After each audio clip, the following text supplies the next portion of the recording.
Hi friends, welcome back to my channel Only Bio. Presenting up the last, that is the seventh part of the chapter Organisms and Population from the NCERT textbook, all explained in Hindi from word to word. So please follow the entire series and do check with the playlist for the other chapters as well. So, friends, in this unit, I have started up only with organisms and population, and the MCQs part of it will soon follow. So, please do follow the entire series and check with the playlist. Now, the next that we are studying about is mutualism. Okay, this interaction confers benefits on both the interacting species. यानी जो दो जातियां हैं जो एक साथ रह रही है उन दोनों को इससे बेनिफिट होने वाला है, फायदा ही फायदा। किसी को मतलब दोनों जातियों को इसमें कोई भी नुकसान नहीं पहुंचता, तो उसे आप कहते हैं म्यूचुअलिज्म। ओके, ये आता है बहुत बार, तो इसको ध्यान से सुनिएगा।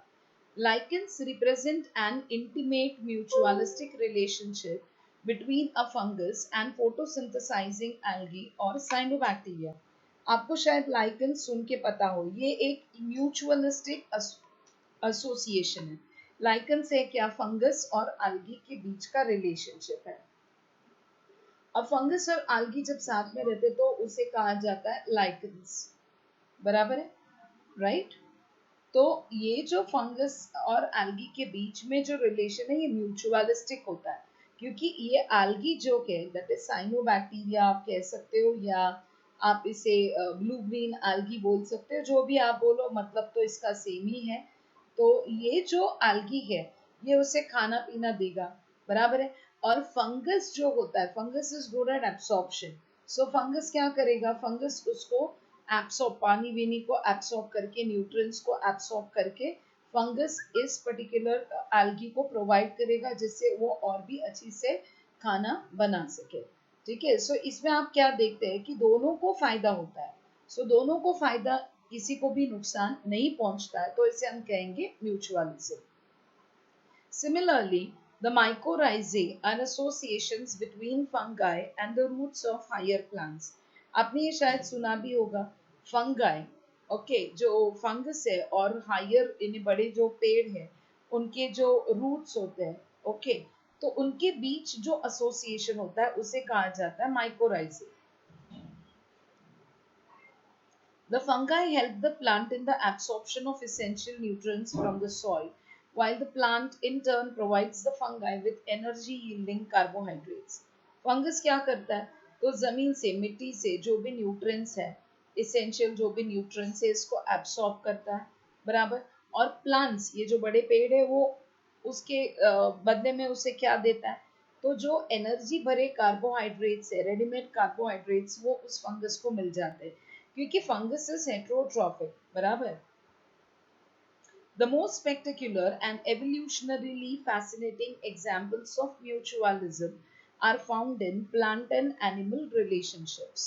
ये भी देखने मिलता है कि प्लांट एंड एनिमल के रिलेशनशिप में भी बहुत सारे ऐसे एग्जाम्पल्स है जहाँ पर म्यूचुअलिज्म ये चीज प्रूव हो जाता है। Now, what is it? Plants need the help of animals for pollinating their flowers and dispersing their seeds.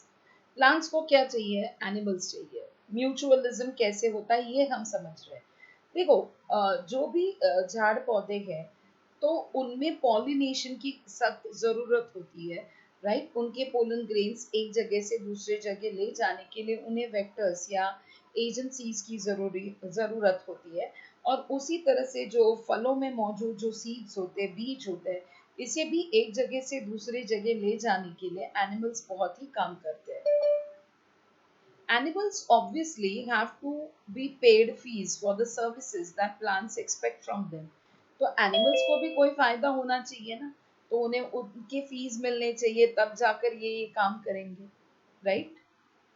So plants offer rewards or fees in the form of pollen and nectar for pollinators and juicy and nutritious fruits for seed dispersals. यानी plants उसके बदले में animals को क्या देते हैं, तो pollen grains and nectar, ये जो इंसेक्ट्स होते हैं उन्हें ये मिल जाता है। जूसी न्यूट्रिशियस फ्रूट्स, फ्रूट अच्छा हो, जूसी हो, रस भरा हो, तो ही एनिमल्स उसकी तरफ जा पहुंचेंगे, नहीं तो अच्छे फ्रूट्स नहीं होंगे। कोई फ्रूट सड़ा होगा तो कोई भी एनिमल उसकी तरफ पहुंचेगा नहीं। सो ये बदले में प्लांट्स इन एनिमल्स को ये रिवॉर्ड्स यानी कि ये तोहफे देते हैं। But the mutually beneficial system should also be safeguarded against cheaters, for example, animals that try to steal the nectar without aiding in population. मतलब इसमें अभी क्या है, इस सिस्टम में एक धोखा भी है कि यहाँ पर चीटर्स भी मिलते हैं, फंसाने वाले। ऐसे भी कोई एनिमल्स हो सकते हैं कि ये इंसेक्ट्स हो सकते हैं जो नेक्टर खा के चले जाए और पॉलिनेशन करे ही नहीं, तो नुकसान होगा ना प्लांट्स का। Now you can see why plant-animal interactions often involve co-evolution of the mutualistics, that is, the evolution of the flower and its pollinator species are tightly linked with one another. अभी ऐसे cheaters होने की वजह से हम देखते हैं कि जो evolution, जो उत्क्रांति होती है, ये plants और animals की करीबन ये उत्क्रांति साथ में होती है। अब फ्लावर्स में कोई चेंजेस होंगे तो उसके पॉलिनेशन के पैटर्न में भी कोई चेंजेस हो सकते हैं, और इस कदर जो प्लांट को पॉलिनेशन करवाने वाले जो इंसेक्ट्स है इनमें भी थोड़ा सा बदलाव नजर आ सकता है। Now this is the picture that is being taken from your NCERT textbook, that is figure 13.7। ए में जो आपको लेफ्ट साइड पे जो दिखाई दे रहा है, that is mutual relationship between fig tree and wasp. Okay, and big fig का flower दिखाई दे रहा है जो पॉलिनेशन होता है जिसका वॉस्प इस इंसेक्ट से, and the wasp laying eggs in a fig fruit. Okay, आपने फिग्स में देखा रहेगा, इसीलिए बहुत ऐसे भी लोग हैं जो फिग्स नहीं खाते। In many species of fig trees, there is a tight one-to-one relationship with the pollinator species of wasp. It means that a given fig species can be pollinated only by its partner wasp species and no other species. यानी ये जो उसका partner है, insect है, वही उसमें pollination करवा सकता है और कोई भी उससे पॉलिनेशन नहीं करवा सकता। यानी जो जाति है किसकी, फिग की, उस जाति के लिए दूसरे उसी जाति के वॉस्प चाहिए होते हैं पॉलिनेशन के लिए। The female wasp uses the fruit not only as an oviposition, that is egg-laying site, but uses the developing seeds within the fruit for nourishing its larvae. यानी क्या, जो फीमेल वॉस्प है ये फ्रूट को क्यों इस्तेमाल कर रही है, कि उसे वो जगह मिल रही है अंडे देने के लिए। ठीक है, अंडे देने के बाद जब वो हैच होंगे, लार्वे बनेंगे, तो लार्वे को खाना भी कहाँ से मिलेगा, तो उस सीड से मिलेगा। इसीलिए वो वॉस्प वहां पर, फीमेल वॉस्प जो है वो वहां पर आकर रुक जाता है, ये ठहर जाता है। The wasp pollinates the fig inflorescence while searching for suitable egg-laying sites. तो इस पर्टिकुलर अच्छे साइट में जगह देखते देखते जब वो जगह ढूंढते हैं अंडे देने के लिए, ओविपोजिशन जिसको हम कहते हैं, तब क्या होता है, वो जो इन्फ्लोरेसेंस है यानी पूरा का पूरा जो एक बंच है फ्लावर्स का जो एक साथ है, इस पर घूमने की वजह से क्या हो जाता है, खुद ब खुद पॉलिनेशन भी हो जाता है। और ये कौन करवा रहा है, wasp. Now, in return for the favor of pollination, the fig offers the wasp some of its developing seeds as food for the developing wasp larvae. यानी ये जो पॉलिनेशन करवाते, वॉस्प करवाते, इसके बदले में फिग, वो जो है अंजीर फैमिली जो होती है, अंजीरों का अलग अलग जातियां होती है, तो ये उस वॉस्प को क्या देते हैं, तो डेवलपिंग सीड्स, जो बीज डेवलप हो रहे हैं उसे बीज को देते हैं। क्यों, क्योंकि वही खाना होता है वॉस्प के लार्वे के लिए। Orchids show a bewildering diversity of floral patterns, many of which have evolved to attract the right pollinator insect, that is bees and bumblebees, and ensure guaranteed pollination by it. Figure 13.8। अब ये भी देखना, ये जितना भी हो सके मैंने जूम करके रखा हुआ है, ये भी आपको एक प्रिंटेड फॉर्म में आ सकता है। ये क्या है, तो it shows a bee, a pollinator on orchid flower. Okay, pollination जो कर रहा है ऑर्किड्स पे वो बीज से हो रहा है, ये आपको दिखाई देता है। सो ऑर्किड्स में भी विविधता नजर आती है फूलों में। तो ये फूल इतने ज्यादा खूबसूरत होते हैं। ओके, इससे क्या होता है, जो बीज है या बम्बल बीज है ये इनकी तरफ आकर्षित हो जाते हैं और इसकी वजह से पॉलिनेशन वहां पर मुमकिन हो जाता है। Not all orchids offer rewards, इन्हें सबके सब ऑर्किड्स उन्हें कुछ वापस तोहफे नहीं देता। The Mediterranean orchid offers employs sexual deceit to get pollination done by a species of bee। अब यानी क्या, Mediterranean, one petal of its flower bears an uncanny resemblance to the female of the bee in size, color and markings। मतलब ये जो orchid होता है ये कैसे सेक्सुअल डिसीट कराता है, तो उसकी जो एक पंखुड़ी होती है, ओके, पेटल जो होता है उस फ्लावर का, ये इतना फीमेल हनी बी के रिप्रोडक्टिव पार्ट जैसे मिलता जुलता है। ओके, उसका कलर हो ये उसके मार्किंग्स है, ओके, वो फीमेल बी जैसे दिखता है। सो बट ऑब्वियस से वहां पर होगा क्या, तो मेल बी फंस जाएगा और वहां पर पहुंच जाएगा। The male bee is attracted to what it perceives as a female, pseudo-copulates within the flower, and during that process is dusted with pollen from the flower। यानी क्या, मेल बीज उधर आकर्षित हो जाते कि उस पंखुड़ी को देखकर कि शायद ये फीमेल बी है, क्योंकि उसका जो शेप है, साइज है, वो फीमेल बी की तरह मॉडिफाई होता है। तो इसीलिए उसे कहा गया सूडो कॉपुलेट, सूडो यानी false. Okay, and during that process it is dusted with pollen from the flower. Okay, तब वो जब पहुंच जाता है वहां पर, तो जो फूलों के जो पोलन ग्रेन्स है वो उस पर चिपक जाते हैं, और बट ऑफ वे से इससे क्या होगा, pollination. When this same bee pseudo copulates with another flower, it transfers pollen to it and thus pollinates the flower। यानी ये जो बी है ये पोलन ग्रेन लेकर के आया है, ये फिर से दूसरे फ्लावर पर जाएगा, तो क्या होगा, ये अपना पोलन उधर दे देगा और इस कदर पॉलिनेशन हो जाएगा। Here you can see how co-evolution operates, मतलब जो साथ साथ में उत्क्रांति हो रही है ये यहाँ पर दिखाई देती है। If the female bee's color patterns change even slightly for any reason during evolution, pollination success will be reduced unless the orchid flower co-evolves to maintain the resemblance of its petal to the female bee। यानी क्या, अगर सोचो जो female B है इसमें कोई changes आ गए, उसके शायद रंग में या पैटर्न में, इसमें कोई भी उत्क्रांति के साथ अगर चेंजेस आ गए, तो पॉलिनेशन का जो रेट है ये रिड्यूस हो जाएगा। अगर ऑर्किड फ्लावर ने अपने पेटल्स को जो नए वाले जो मॉडिफाइड फीमेल बी है उसके हिसाब से खुद में चेंजेस ना करवाए, तो क्या होगा, पॉलिनेशन का जो रेट है ये दिन ब दिन कम होते जाएगा।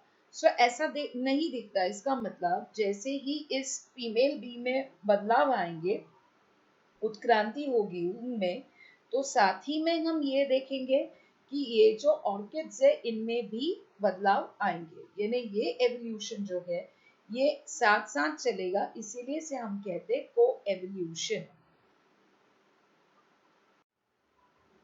Now we start with the summary of the chapter.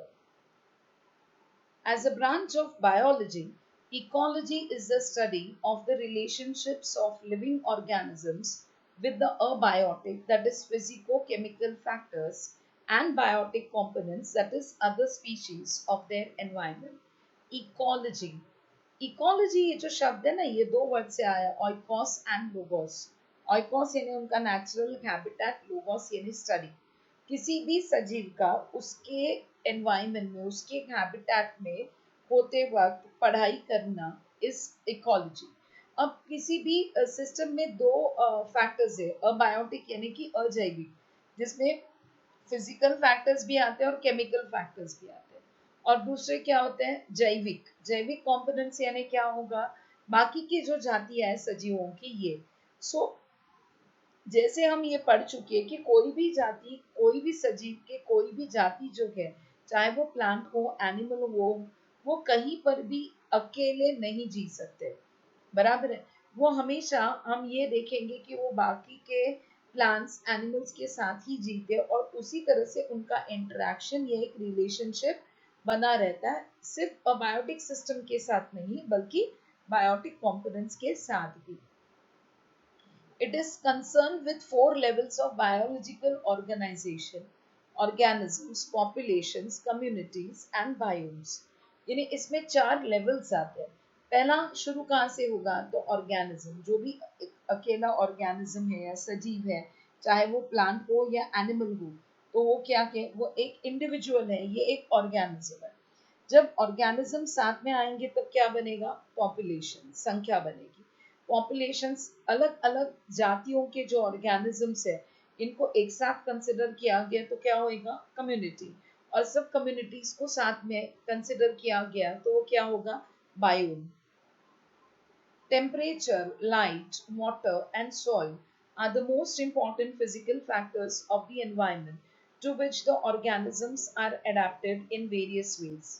Temperature यानी कि तापमान, light यानी कि प्रकाश, पानी that is water, soil that is मिट्टी, ये बहुत ज़्यादा important physical factors है environment के, सृष्टि के, जो जिसके हिसाब से सजीव जो है अपने आप को एडेप्ट यानी कि एडजस्ट करता है अलग अलग तरीकों से.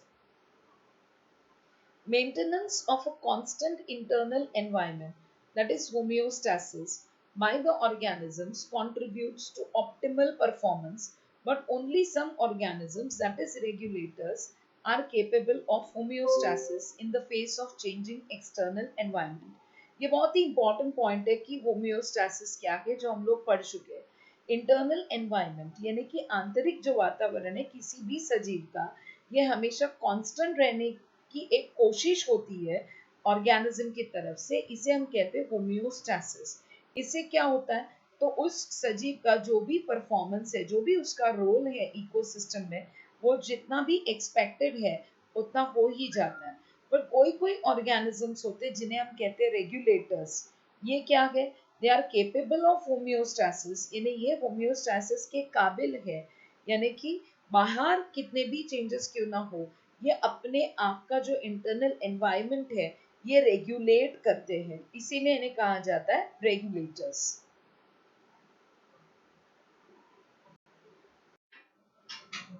Others either partially regulate their internal environment or simply conform. हम लोग ने पढ़ा था कि दो तरह के ऑर्गेनिजम्स होते हैं, regulators and conformers. So regulators क्या करते हैं, तो वो अपना जो इंटरनल एनवायरनमेंट है उसको बाहर के एनवायरनमेंट के हिसाब से चेंज नहीं होने देते, उसे रेगुलेट करते हैं. तो कॉन्फॉर्मर्स क्या होते हैं, जो बाहर के एनवायरनमेंट के हिसाब से अपने आप में चेंजेस करवाते नहीं है, मतलब वो बाहर का तापमान चेंज हो गया तो इनका भी चेंज हो गया. Okay. A few other species have evolved adaptations to avoid unfavorable conditions in space, that is migration, or in time, that is estivation, hibernation and diapause. बाकी की और जो जातियां होती है इनमें भी चेंजेस नजर आते हैं.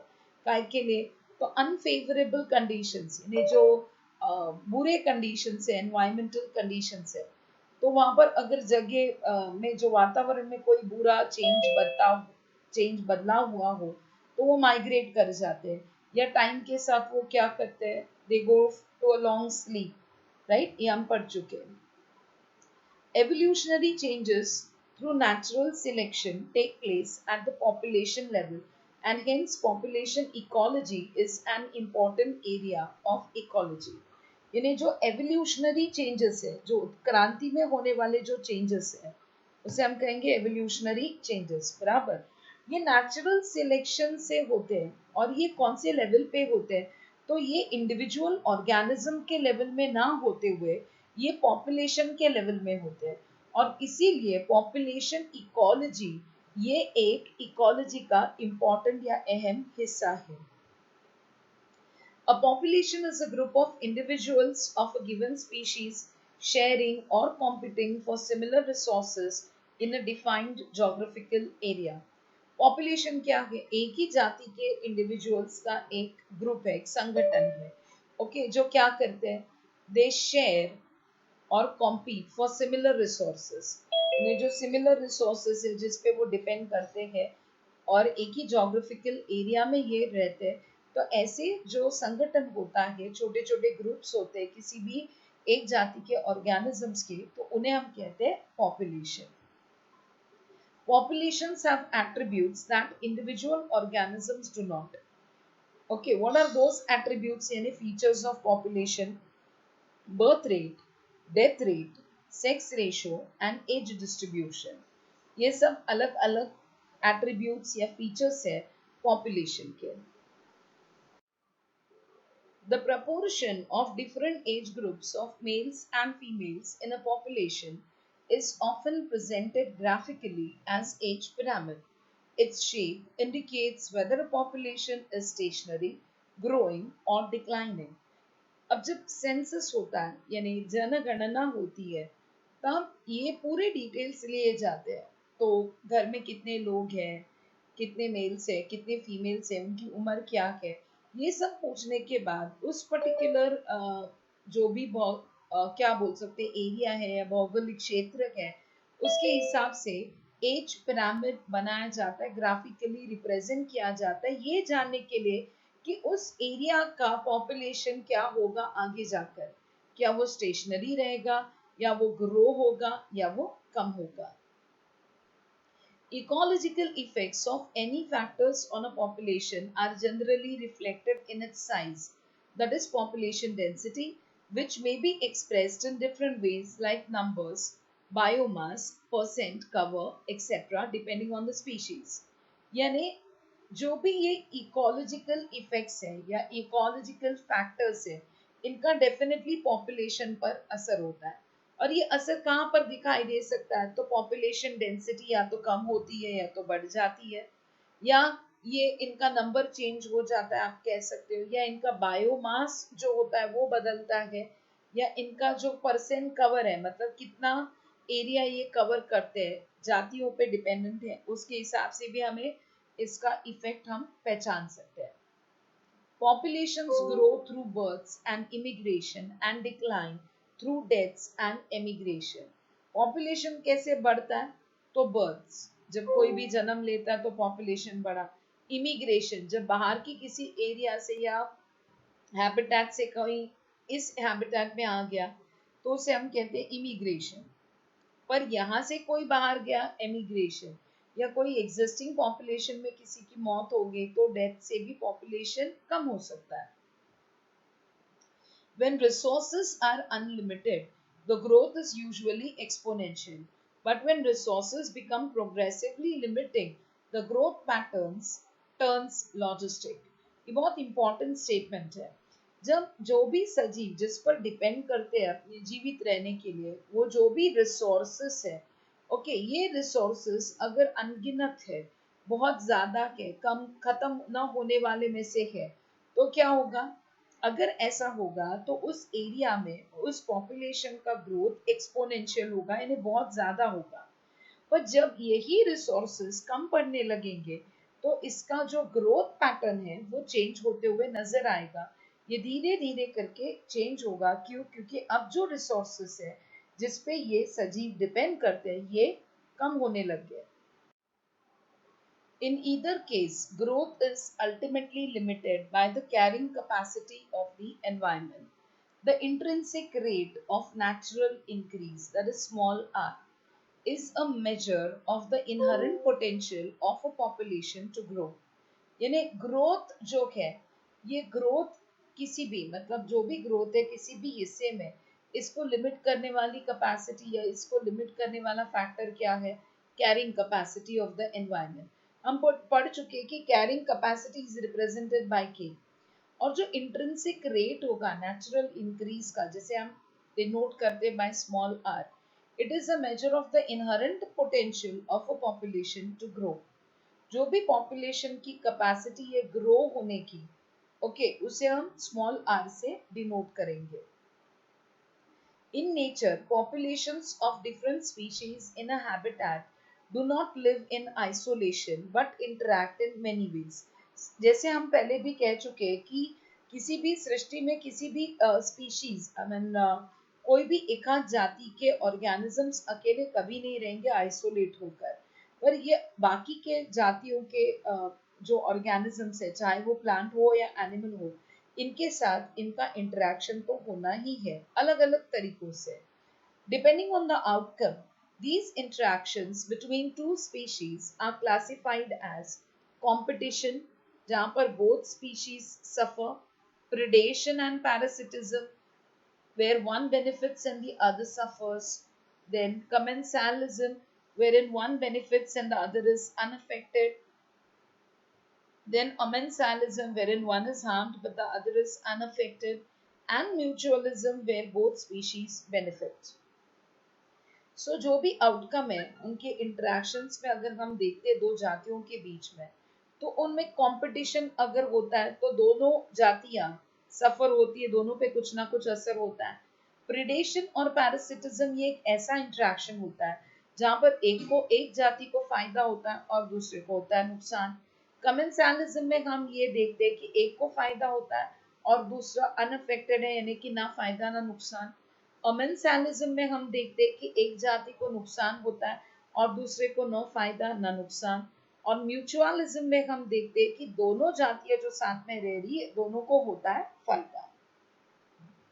Predation is a very important process through which trophic energy transfer is facilitated, and some predators help in controlling their prey populations. अब ये भी आपको नीट एग्जाम में पूछा जा सकता है कि कौन सा प्रोसेस सबसे ज्यादा इम्पोर्टेंट है ट्रॉफिक एनर्जी ट्रांसफर के लिए. ओके, तो वो होता है प्रिडेशन. प्रिडेशन भक्षक और भक्षक का रिलेशनशिप जो हम बोलते हैं वो होता है प्रिडेशन. ठीक है, अब ये एक इम्पॉर्टेंट प्रोसेस है क्योंकि एनर्जी यहाँ पर ट्रांसफर की जाती है. ठीक है, और प्रेडेटर्स प्रेडेटर्स क्या करते हैं, प्रे का पॉपुलेशन जो होता है वो कंट्रोल करता है.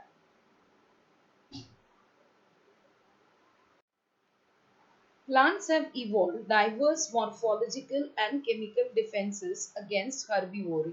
ये भी हम पढ़ चुके हैं कि प्लांट्स में, वनस्पतियों में अलग अलग किस्म के बदलाव होते हैं, या तो उनके स्ट्रक्चर में या उनसे बनने वाले जो भी केमिकल्स होते हैं या वो जो बनाते हैं उसमें, ताकि वो जो हर्बीवोरस एनिमल्स है जो उनको खाते हैं उनसे इन्हें ये खुद ब खुद बचा सकते हैं अपने आप को. In competition, it is presumed that the superior competitor eliminates the inferior one, the competitive exclusion principle. But many closely related species have evolved various mechanisms which facilitate their coexistence. यानी competition में क्या होता है, जो superior है, जो ज्यादा शक्तिशाली है, वो क्या करता है, जो थोड़ा सा कमजोर है उसे पूरी तरह से एलिमिनेट करता है, यानी कि खत्म कर देता है. ठीक है, इस प्रिंसिपल को हम कहते हैं कॉम्पिटिटिव एक्सक्लूजन प्रिंसिपल. बट ऐसे भी देखा जाता है जो बहुत ज्यादा करीब वाले जो जातियां हैं ऑर्गेनिजम्स की, सजीवों की, इनमें उत्क्रांति होती है और इनमें अलग अलग बर्ताव नजर आते हैं और फिर बाद में ये दोनों भी एक साथ एग्जिस्ट भी कर आते हैं. फिर उनमें कोई कोई अलग रिलेशनशिप दिखाई देंगे, लाइक मे बी जैसे हम लोग ने देखा प्रेडेटर प्रे है या कमेंसालिज्म है, म्यूचुअलिज्म है. ऐसे करके कहीं ना कहीं उन सब का पॉपुलेशन जो है सृष्टि में ये कहीं ना कहीं मेंटेन हो जाता है. Some of the most fascinating cases of mutualism in nature are seen in plants, that is plant pollinator interactions. अभी अभी जो हम पढ़ चुके हैं, प्लांट पॉलिनेशन के लिए एनिमल्स की भी जरूरत पड़ जाती है.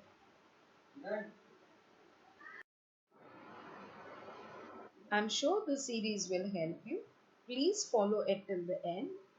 And if you're new to my channel, please subscribe. Thank you so much.